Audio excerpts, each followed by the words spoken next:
Hello, everyone, and welcome to episode 15 of This Week is Live. I'm your host, Raymond Flotat from MXDWN.com. That's Mixdown. So glad to see you well. Thanks for joining us. Sometimes life happens. Sorry we're a little late, but we're here now. Got a lot for you, a lot going on, a lot to discuss. First off, in the world of music, if you're a fan of Pink Floyd, you're probably not very happy right now because there is an incredible amount of drama brewing up between two of the major members of the band, Roger Waters and David Gilmour.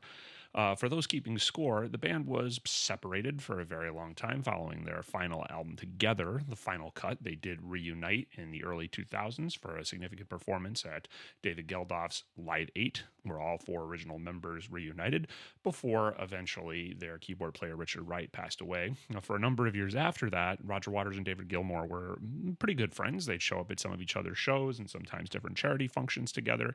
Obviously, Roger Waters showed up with Nick Mason a bunch of times. Largely, David Gilmour, who is, famously the guitar player and singer for Pink Floyd, though not the songwriter, kind of stayed out of the limelight the last bunch of years, hasn't done very much. Obviously, he's just spending time with his family, while Roger Waters has done numerous gigantic tours, touring Dark Side of the Moon and The Wall and incredible, elaborate stage productions. And in recent years has become somewhat more cantankerous, to put it nicely, and has become very confrontational on a host of issues, not the least of which being his opposition to Israel's treatment of Palestine. Now, this isn't a political show. We're not going to spend hours discussing the frivolities of the issues between Israel and Palestine and solutions to everything that's happening there. But suffice it to say, Roger Waters has not been a fan of many bands playing Israel in light of what he sees are the atrocities of the Israeli government. So in recent years, little by little things started to creak through in the public eye in terms of different kinds of, problems and concerns in between each other. And then eventually Roger Waters issued a statement ostensibly saying about how effectively he was unhappy with, what David Gilmour was doing with the Pink Floyd website, and you think he even likened it at one point to being like the Von Trapp family singers, and effectively, little by little, their relationship started to generate. So the crux of this particular issue is that in the last week, David Gilmour's wife, Polly Sampson, issued a tweet on Twitter as kind of a result of a lot of smack talking on behalf of Roger Waters about Ukraine and how Russia has been invading Ukraine, and he hasn't been going outright in any measure to say, like, oh, it's good that Ukraine's being invaded. But he's been alarmingly a bit of an apologist for what most of the world sees as an unjust invasion of a sovereign nation. So David Gilmour's wife issued the following tweet just the other day. Sadly, Roger Waters, you are anti-Semitic to your rotten core, also a Putin apologist, and a lying, thieving, hypocritical, tax-avoiding, lip-syncing, misogynistic, sick with envy megalomaniac. Enough of your nonsense.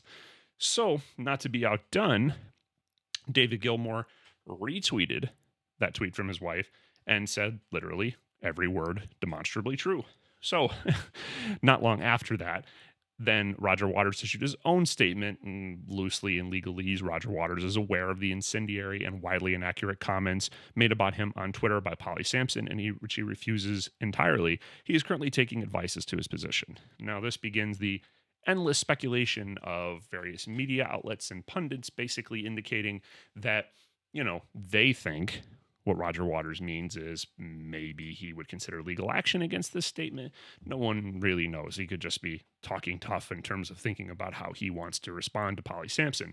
But not to be outdone in that moment, Roger Waters gave an interview with The Telegraph. And in this interview with The Telegraph, he basically revealed that not only all of this been happening, and he's, in his very cantankerous ways, but he's basically re-recording Dark Side of the Moon. Now, for those of you that aren't familiar, if you're young, if you're a younger viewer of the show and listener of the show or reader of Mixdown, Dark Side of the Moon is one of the more perfect records you could ever hope to hear. It is basically flawless, and a lot of it had to do with those original four members of Pink Floyd, and of course, Roger Waters having, one of the biggest roles in writing it, and then, of course, pretty much dominating most of the songwriting for albums that followed that. But to that extent, he's basically said, and I quote, "I wrote Dark Side of the Moon. Let's get rid of all this we crap. Of course we were a band. There were four of us. We all contributed, but it's my project, and I wrote it. So blah." Elsewhere in the world of TV, some of you may not be aware that Yellowstone, kind of like how NASCAR is America's most popular sport, Yellowstone has become America's most popular television show. Now, this gets a little kludgy depending on how you look at the numbers and depending on how you analyze things, because, of course, in this day and age, a lot of things are streamed as opposed to watched on terrestrial television or subscriber access cable. But effectively, as far as raw ratings are concerned, Yellowstone has become, from the Paramount Network, one of TV's most popular shows, following the travails of John Dutton, played by Kevin Costner, in Montana and a giant farm that's basically everyone everywhere is trying to take advantage of, usurp, purchase, buy, swindle away everything that could possibly, go wrong. And it's become a gigantically popular show.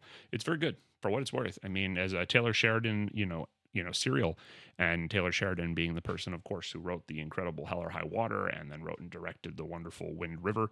Ostensibly, this is kind of his magnum opus, and it has a whole slew of spinoffs and 1883 and 1903, and effectively what's happened and what's really provocative and surprising, considering Kevin Costner just won the best actor for drama at the Golden Globes for his role on the show, is that Deadline is reporting, and this is only Deadline, no one else has this yet, but according to their sources, that the whole show might end, and not necessarily for good reasons, but because effectively of scheduling concerns. So what they're indicating is that apparently Kevin Costner has very specific notions of how many days per season he's willing to film. And apparently per half a season, it's usually 65. This fifth season, the first half, apparently he cut it to 50.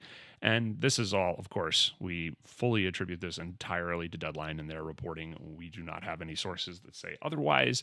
And no one else does yet either. But basically, Deadline sources are claiming that he only wanted to shoot a week for this second half of the fifth season. And apparently there's an ongoing series of negotiations. The network had no official comment as far as what was really happening or what would happen or what they would do next. But Deadline is going so far to indicate that there is a lot of talk that Taylor Sheridan might be starting another expansion to the Yellowstoneverse, or the Yellowstone Cinematic Universe, or YCU as I like to call it. And effectively this one probably be still in the pocket of the main Dutton family, but it might be starring Matthew McConaughey. Apparently there's active negotiations going on between Taylor Sheridan and Paramount and Matthew McConaughey, and they might continue the Yellowstone series in a different form with different, the different story and a different evolution without John Dutton. What that will mean to this season and what's coming, totally TBD. And of course also the other principal cast members that are such a wonderful part of what makes Yellowstone what it is. But we'll have to wait and see. These kinds of things, a lot of times, they blow over. Contracts get negotiated at the last minute. People find a way to work together, or sometimes they don't. So we'll certainly find out soon enough. In sillier, but I guess also deadly news, we have an incident at California State University, Fullerton. Now, this is a bit unusual and kind of ridiculous, but it's pretty emblematic of our moment. It's indicative of some of the perils of this stage of existence, specifically living in America. Let's not all forget that it wasn't that long ago that in America there wasn't routinely a mass shooting every handful of days. Now there is. Anywhere you go, people are being gunned down, and for a variety of reasons, perceived problems, disputes, someone just goes crazy, or perhaps someone is seeking vengeance, or who knows what. And in the worst of cases, of course, someone going into a school, an elementary school, and shooting up a school. So effectively, at California State University in Fullerton, a student emailed a vague statement to one of his professors, and basically he implored this vague statement to the professor, implored him to cancel class, quote, for the good of humanity. And he referenced a once-in-a-lifetime event. Well, this was enough, I guess, just given the dichotomy of the moment and everything that's happening in the world, to make the professor and the campus police for this particular university wonder and worry if something terrible was going on. And effectively, what they discovered was that the very next day, which was, yesterday, effectively, that there was going to be an event, and no, I'm not kidding, called Nintendo Direct. So this is the kind of thing that if you're not a fan of video games, if you're not someone who operates within the video game hemisphere, you're going to be like, what the hell is this? Nintendo is. Everybody knows what Nintendo is, but you're probably not going to have any idea of what this is. So it used to be that most announcements for the major video game companies all came as a part of E3, which we've mentioned on the show in the past, the Electronic Entertainment Industry Expo. And it was like a yearly event. It happened in June, and everyone would go, everyone would show off. They'd have a press conference in tribute to themselves, and then they'd show off their games on the floor, and media and elite people, tastemakers, whatever you want to call it, from the way things used to be in the pre-social media days, would basically get their first taste, and that would kind of be what set the clock for what was going to be video games that year. Nowadays, as more and more major developers have started to peel away from E3, what's become a thing, especially since live streams are comparably easy to what they were 10, 20 years ago, effectively, all the major game companies, Sony, even to a lesser extent Square Enix, but also Xbox, and yes, of course, Nintendo, have basically started taking to the habit of framing up their own little live streams kind of in tribute and tease of themselves. Instead of having to put up a big budget and have this big event and a crowd and to, I don't know, have to present things in an impressive way, what's basically happened is that it's switched to where they do like a live stream and then they'll basically show trailers and footage from some of the games that are there. And of course, if you're a diehard PlayStation fan, if you're a diehard Xbox fan, if you're a diehard Nintendo fan, this is a big deal. This is like, I don't have a really great comparison standpoint, but this is like, here's your year, right? Here's what there is to look forward to. If you're dying for the next game, here's what it's going to be. So effectively, Nintendo Direct just happened yesterday, and Nintendo Direct was Nintendo's version of this. Here's everything that's going to come out for our console. Here's what's going to come out. Here's what's going to come out for the Nintendo Switch. Here's what games have been ported to the Switch, and here's what new titles are coming to the Switch. In this particular instance, the biggest one was a new Legend of Zelda title called Tears of the Kingdom, and a kind of a redux version of an old game called Metroid Prime Remastered.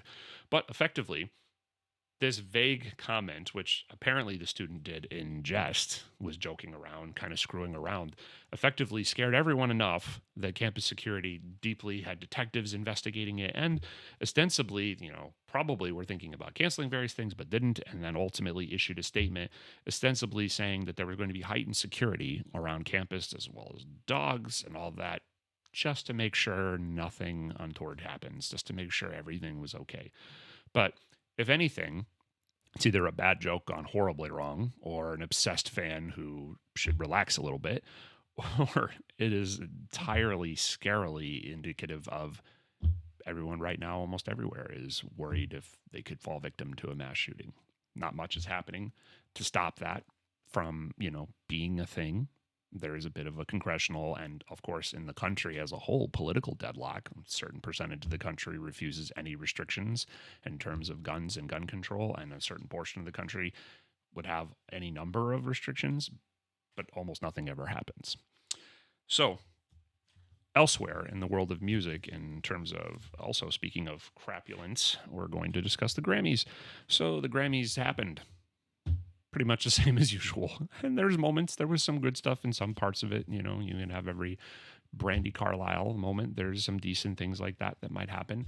The big three awards this year Song of the Year went to Bonnie Raitt, who isn't terribly relevant by today's standards, but insanely deserving. And of course, that meant that a lot of young people were like, who the hell is Bonnie Raitt? And Bonnie Raitt is incredible. If you don't know Bonnie Raitt, or if you're even remotely serious about guitar, slide guitar, blues guitar, you should stop what you're doing and go listen to a bunch of Bonnie Raitt, because she's wonderful.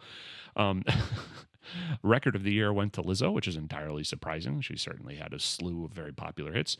And then Album of the Year, which we talked a lot about on this show, tends to never go to the right person, went to Harry Styles. Now, here's the kind of things you have to weigh the scales on, right? It could have gone to ABBA, right? Like, ABBA was nominated for their first album in decades, and that's the kind of thing that usually happens at the Grammys. They'll have Radiohead up and, Eminem, and then they'll give the award to Steely Dan, when Steely Dan probably should have had the award in the 70s. So that's pretty common that they give it to the Heritage Act, the older act, the act that they never rewarded decades ago when they should have. But they didn't do that, and, odds on people were betting, hoping, wanting it to be Beyonce. A lot of people believe she should have had it with Lemonade when she lost to Adele. Of course, Adele was nominated again, but it went to Harry Styles. And the other side of the coin is Harry Styles has a ridiculous amount of fans, and I don't get it. I'm no fan of Harry Styles' music, and, it's fine. Nothing wrong with him. I don't have any personal issue with him or what he does. Just not something that I would ever listen to. But the simple truth is, for, some people are probably freaking out right now watching this going, wow, I love Harry Styles and everything he does. And then a whole lot of people are like, why would anybody do this? So effectively, there's a lot of people that are super, super frustrated right now. For my money, as far as what the show was good for, there was an 18-minute segment that was helmed and directed by Questlove of The Roots, and it was ostensibly a tribute to hip hop. And it was wonderful. And nobody really got more than, say, 30 seconds. I think maybe Busta Rhymes was given a little bit more time because of his, verbal finesse and how quick he can rap. But effectively, it was a who's who of amazing people. I mean, members of the Furious Five and Run DMC. And like I mentioned, Busta Rhymes and DJ Jazzy Jeff, Salt and Peppa showed up at one point. There was a brief section with Missy Elliott. It's kind of hard to see. She had kind of a mask on and kind of hard to see, her face and all of it. But effectively, it was wonderful, and it was simple. It was to the point, and it highlighted some of the legitimately best moments of what has been, a genre that most people discounted at first, but now is as ever present as anything can possibly be. So that was probably the biggest and the best thing worth seeing and talking about as far as what happened in the show. Otherwise, it was almost 4 hours. And, no matter who you are, probably pretty disappointing. And then lastly, in the world of movies. Now, we've talked a lot lately about how in the world of movies, movie theater chains in general have been struggling. This is because of the pandemic, the COVID-19 pandemic, which is certainly obvious, right? Like when there's a highly communicable airborne disease that is going around, why would you want to be stuck indoors sitting next to a ton of people coughing, all sharing the same recycled air supply, right? So unfortunately, this has meant numerous movie theaters have started closing either the entire chain, like Southern California is the ArcLight, which if you're a person who's ever been to Southern California or if you live in Southern California, the ArcLight was an institution here and was effectively the most beloved place to go see movies if you're a serious movie fan. Gone. Completely gone. And liquidation, as far as any reporting has indicated, hopefully to be bought by someone, but effectively still just dead. Any theater that was the ArcLight just closed permanently, just sitting there gathering dust right now. And then, of course, the other chains of cinemas closing cinemas kind of left and right. And one of the only ones that's managed to maintain, at least so far, is AMC, one of the big box chains. It's basically wherever you are in America. There is sometimes you might have Edwards or Regal cinemas, but you'll have an AMC in your area, in your state, wherever you are in America. And effectively, AMC, like any movie theater chain, having their own troubles. But here's the thing that they recently announced, which is they're going to start having different prices depending on quality of seats. Okay. They're calling it Sightline. That's the name of the program. And then effectively what this is going to mean is kind of like a non-club show concert. For those of you who are interested, used to going to concerts and big concerts, not just little club shows, usually you're paying for where you're sitting. The better seat you have, the better view you have, the more you're going to pay for the seat. Well, ostensibly, this is what AMC is basically going to start trying to implement. That there's going to be a standard sightline, which means just, any random seat in any random place that people are used to having a seat. And then effectively, there's going to be front row, which they're going to bundle at the same price line as ADA seating. Okay. So front row meaning, the crap seats all the way in the front of the theater where you have to crane your neck all the way backward and it's super uncomfortable. And then they're going to have preferred sightline, which means like front row middle. So you're talking to a lot of people about how they like to experience movies. A lot of people tend to say I like to be front row middle. They want to hear things in the best place for where it's EQ'd. They want to see things in the best place as far as, where it's the most balanced and the most comfortable for your sitting experience, right? So effectively, they haven't announced how much, but this is going to start costing you more money. This is going to start costing you more than, the exorbitant price that going to the movies generally costs nowadays anyways. I mean, I'm old enough, and I hate to be dating myself in this way, where there was a point when you could see a matinee for $5.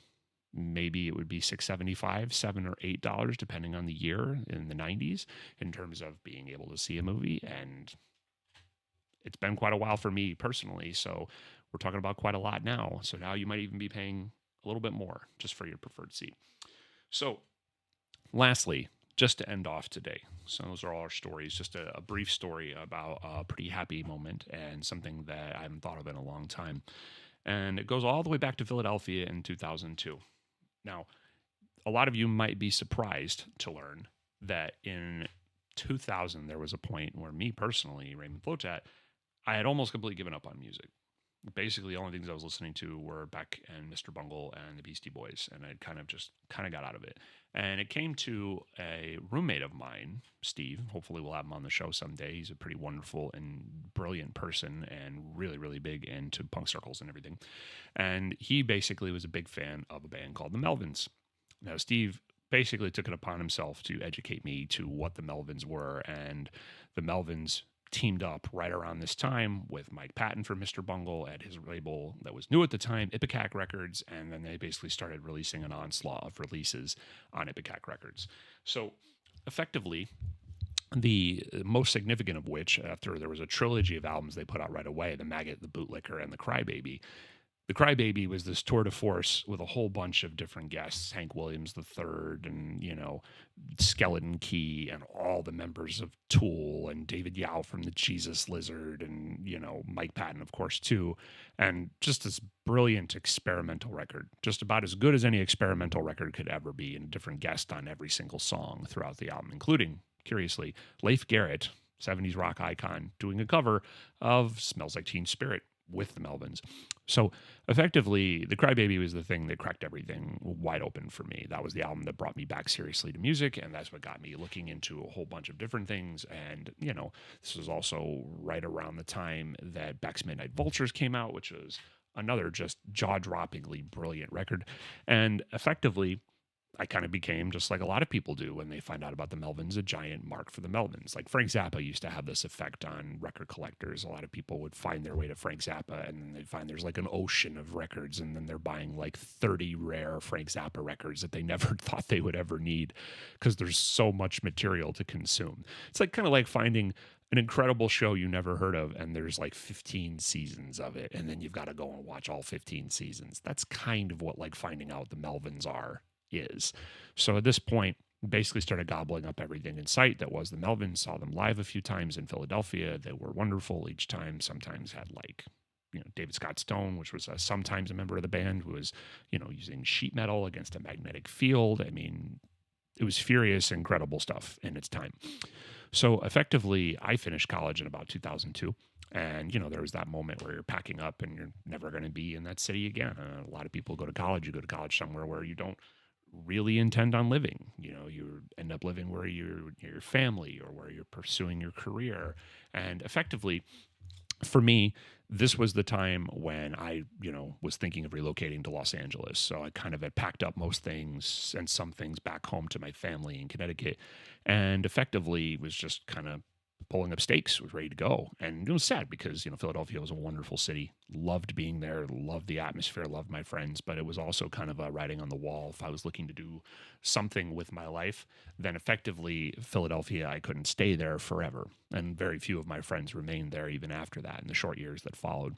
So I was hanging with one of my best friends, Jacques, who was effectively still going to be living in the city at the time. And we went to South Street, which is this big mecca of kind of like culture and shops. It's famous for going all the way back to the 60s. And, there's a lot of tchotchkes and silly stuff there, at the point that it was there in 2002. But effectively, this particular day we were going to have cheesesteaks, because in Philadelphia, cheesesteaks are a big thing.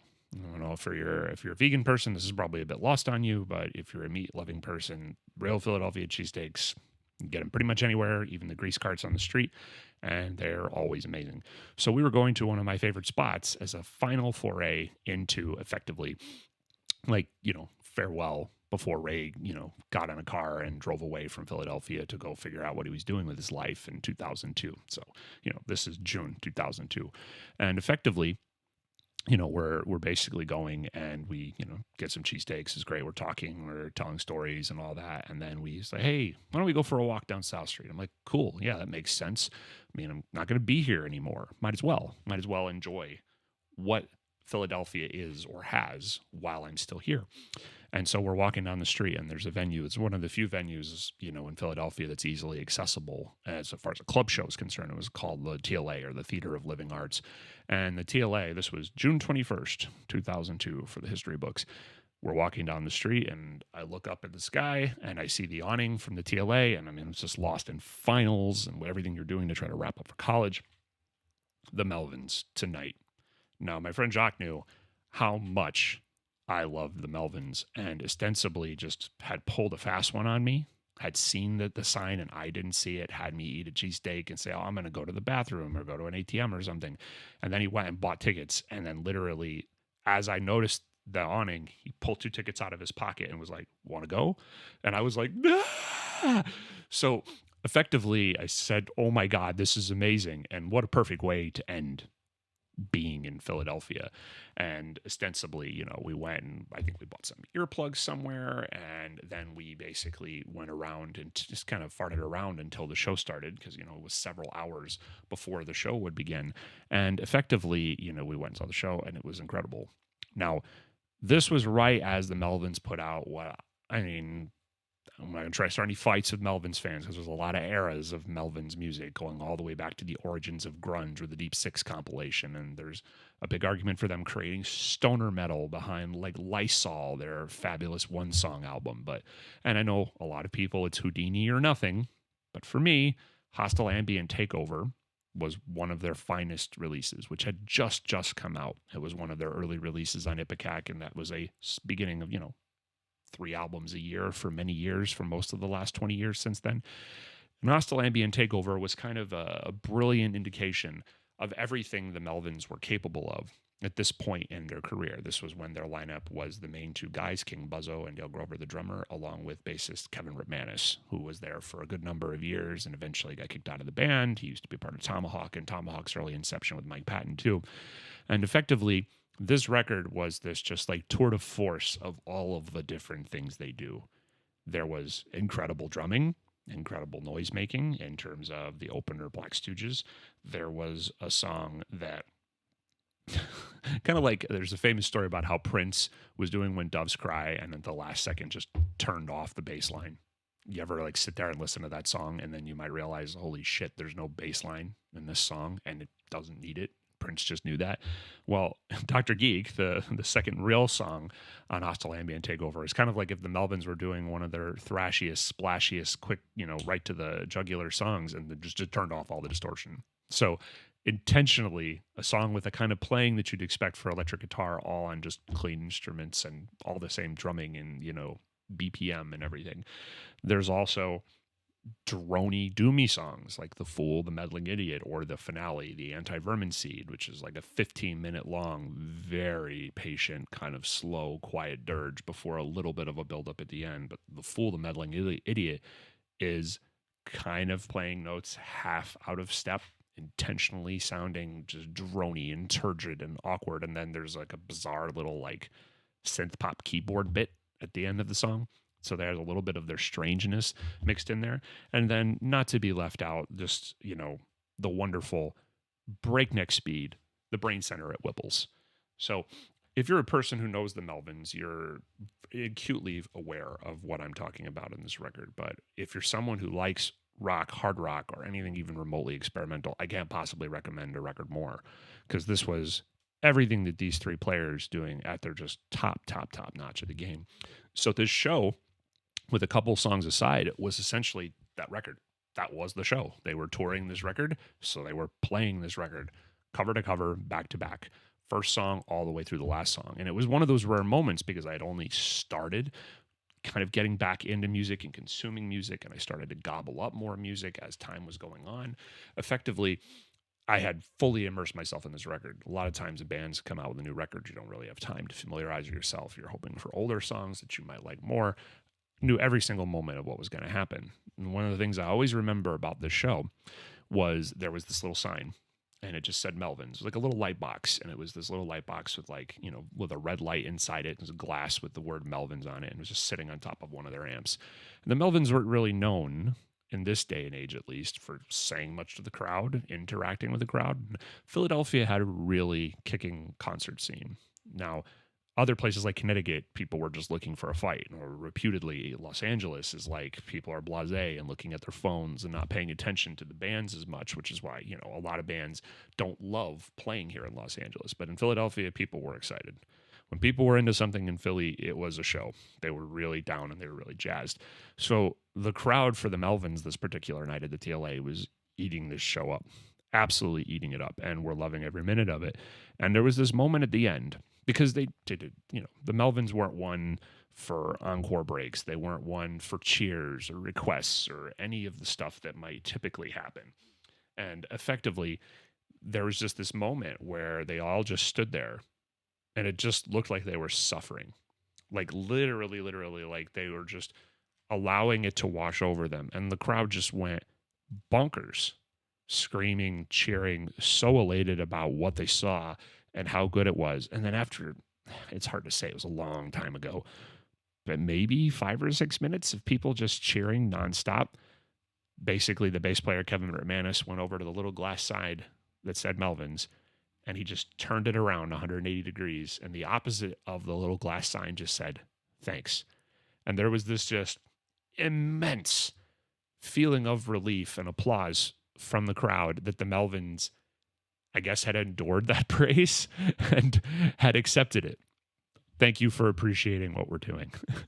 And in their own weird way, then they went into their final song. And I mean, I can't take an inventory. It was 20 years ago, but everybody left that room happy. Nobody who was a fan of the Melvins walked out of that room dissatisfied with what they had seen. So effectively, it was one really for the ages. And it's the kind of thing, too, that like if you're the Melvins and you're Road Dogs and you're on the road most of the year or playing one tour after another, to a lot of people, forgotten to the stains of time, a lot of effort to make something like that go. But it was beautiful. And also, I've been thinking about this a lot because that was also the same year that Songs for the Deaf from Queens of the Stone Age came out. And then also the Flaming Lips masterpiece, Yoshimi Battles the Pink Robots, came out that year. And probably people don't talk about Hostile Ambient Takeover as much as they should because it was just wonderful.